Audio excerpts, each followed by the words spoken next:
Hi, in this video I'm continuing on Unit 11, Section 4. There's so much in this section. Here we go. In this video I'm going to show you how to find the vertex given any form, any information. So again, we're looking for the vertex. That is our maximum or our minimum that occurs along our axis of symmetry. And I'm going to use these three different forms because I've already shown in previous videos how these are all different forms of the same parabola. So if we work this out correctly, we should get the same solution any way we work it out. Let me just rewrite that again. So we're going to find the vertex given. First one we're going to do is we're going to say we're given standard form. Y equals x squared plus 6x minus 27. The next example we're going to do is y equals x minus 3 times the quantity x plus 9. And our vertex form, y equals x plus 3 squared minus 36. Make myself a little grid here so I can stay organized. Ooh, cut a little close there. Okay. From standard form,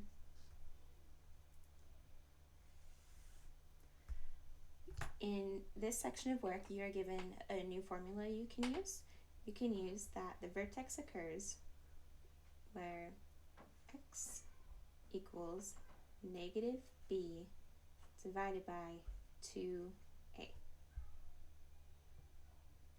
Make sure that is focused.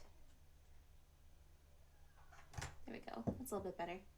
So this is the tool we're going to use to find the vertex.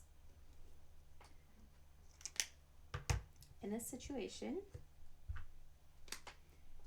A is 1, B is 6, and C is negative 27. Same method, same tools that we've used so far for standard equation. All we need to do is we need to plug in our numbers. So x equals negative 6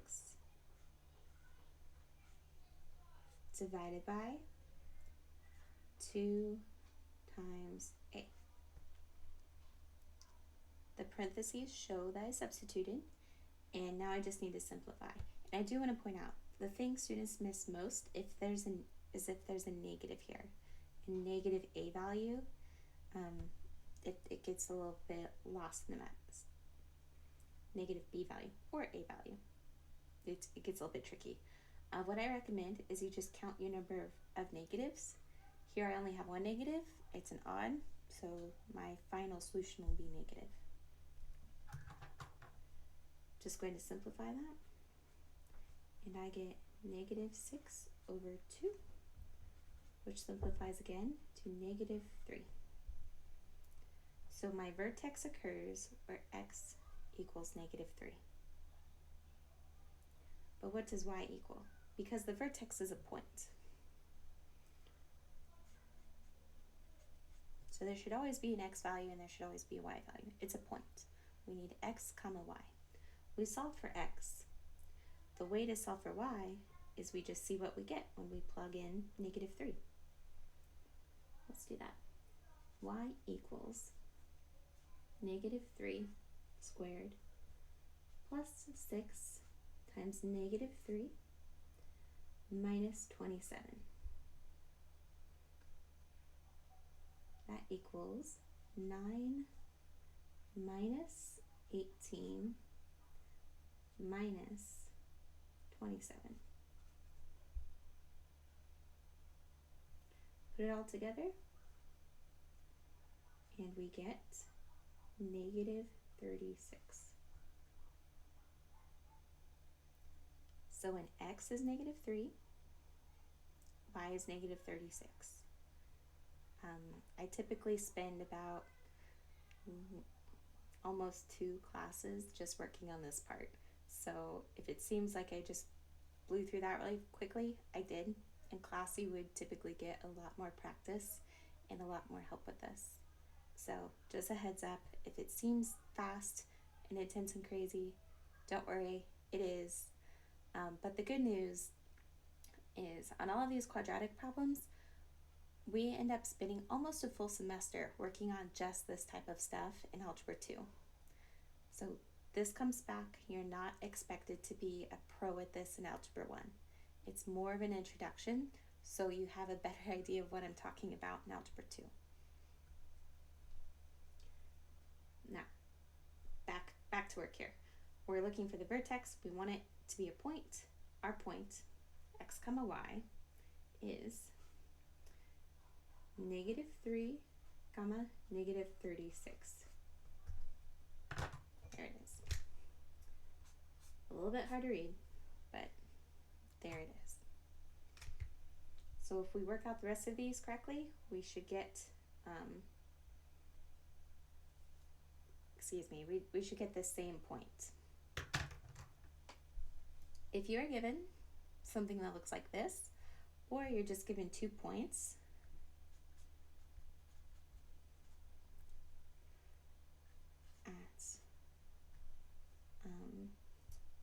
let's see, so my x value that makes this 0 is 3, and my x value that makes this 0 is negative 9. There we go.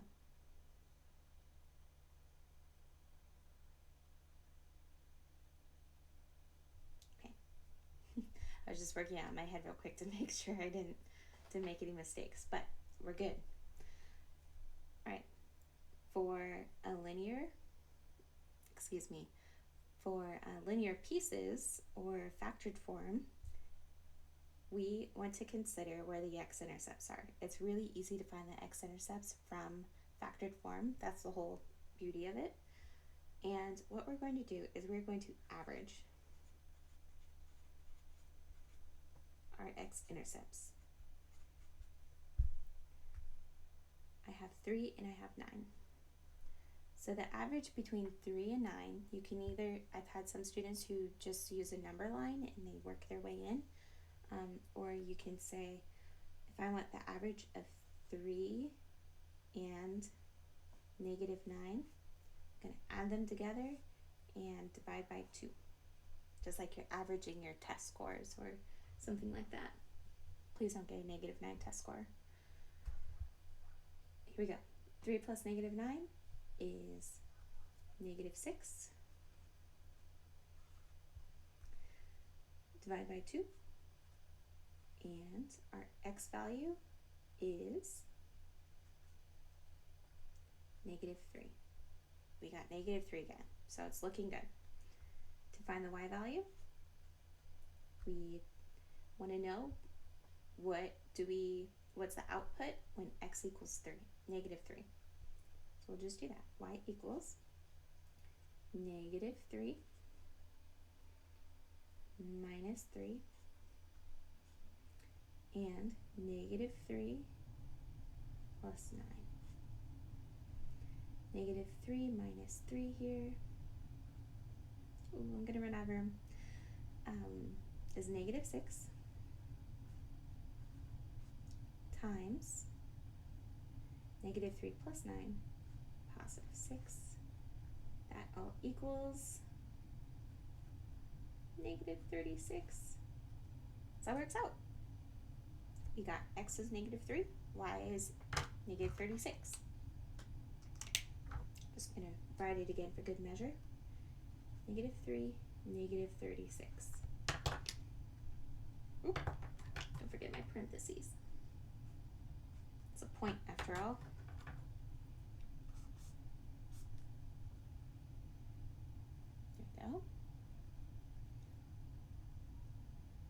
almost there. One more method. And notice we are trying to find the vertex. This is vertex form. This is the easy one. Our vertex comes from vertex form. We're just going to use that.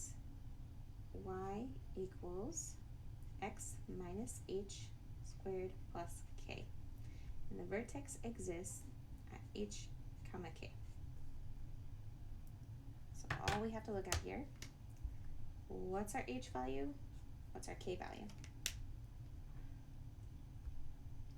Our h value is 3, but there's that negative there.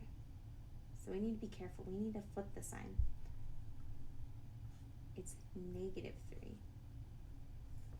Because if I were to plug in negative 3 here, my negative times a negative is that positive 3. Really, when you're working inside parentheses, it's often kind of your opposite world. So negative 3, comma, my k value, negative 36. No work required there. If you can do a quick completing the square, then you can just look at these and you're golden, really. All right, again, I'm going to put a picture of this in your Hapara site so you have it to reference. And also, this is about a week's worth of math, I would say, in one lesson. So, again, no worries if a lot of that just went over your head. It's your first time seeing it. You will be fine.